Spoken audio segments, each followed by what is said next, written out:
வாங்க இன்றைக்கி சிம்பிளாக சுரக்காய் பொரியல் எப்படி செய்யணும்னு பார்க்கலாம். இந்த மாதிரி செஞ்சு பாருங்கள். வேலையும் ஈஸியாக இருக்கும், டேஸ்ட்டும் நல்லா இருக்குங்க. அதுக்கு வந்து ஒரு 3 ஸ்பூன் அளவுக்கு ஆயில் சேர்த்திக்கலாம்.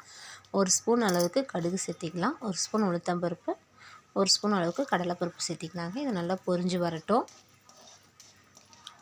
நல்லா கடுகு பொரிஞ்சு வந்ததுக்கப்புறமா கட் பண்ணி வச்சுருக்க வெங்காயம் 2 பெரிய வெங்காயம் கட் பண்ணி வச்சுருக்கோம். கருவேப்பிலை எடுத்துருக்கோம். இது சேர்த்து நல்லா வதக்கிக்கலாங்க. வெங்காயம் நல்லா வதங்கி வரட்டும். சுரக்காய் பொரியல் சாப்பிடும்போது ரொம்ப நல்லா இருக்குங்க டேஸ்ட்டு. இப்போ வந்து நல்லா வெங்காயம் வதங்கிருச்சு. சுரக்காய் வந்து நம்ம தோல் எடுத்துகிட்டு இந்த மாதிரி நல்லா பொடி பொடியாக கட் பண்ணி எடுத்து வச்சுருக்கோங்க. இந்த மாதிரி கட் பண்ணி எடுத்து வைக்கும்போது நமக்கு டக்குன்னு வேலையாகுங்க, சீக்கிரமாகவும் காய் வெந்துடும். பார்த்திங்கன்னா தெரியும், வெங்காயம் நல்லா வதங்கிடுச்சு. நம்ம கட் பண்ணி வச்சுருக்க சுரக்காவை சேர்த்திக்கலாம். சுரக்காய் நீர் காய்கறி அடிக்கடி உடம்புக்கு எடுத்துக்கிறது ரொம்ப நல்லதுங்க. இப்போ இதை நல்லா வதக்கி விட்டுக்கலாம். நல்லா சுரக்காயை வதக்கி விட்டதுக்கப்புறமா 1/2 ஸ்பூன் அளவுக்கு மஞ்சள் தூள், 1/2 ஸ்பூன் அளவுக்கு மிளகாத்தூள், 1/2 ஸ்பூன் கறி மசால் தூள், இதை 3ஐயும் சேர்த்திக்கலாங்க. சேர்த்துட்டு இதையும் நல்லா கலந்து விட்டுக்கலாம். இது நல்லா கலந்து விட்டுடலாம். இந்த பொரியலுக்கு தேவையான அளவுக்கு கல்லுப்பு சேர்த்திக்கலாம்.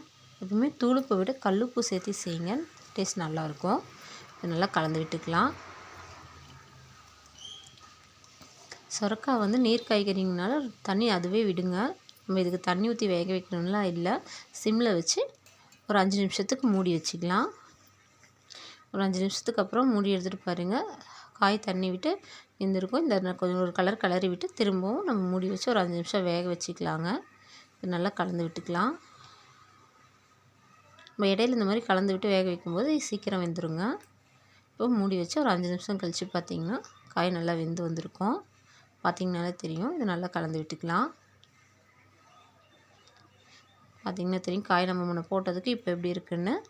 அவ்வளோதாங்க, காய் வெந்துருச்சு. அரை மூடி அளவுக்கு தேங்காய் துருவி வச்சுருக்கோம், அதை சேர்த்திக்கலாம். ரொம்ப சிம்பிளாக இருக்குங்க, ஆனால் டேஸ்ட் நல்லாயிருக்கும்.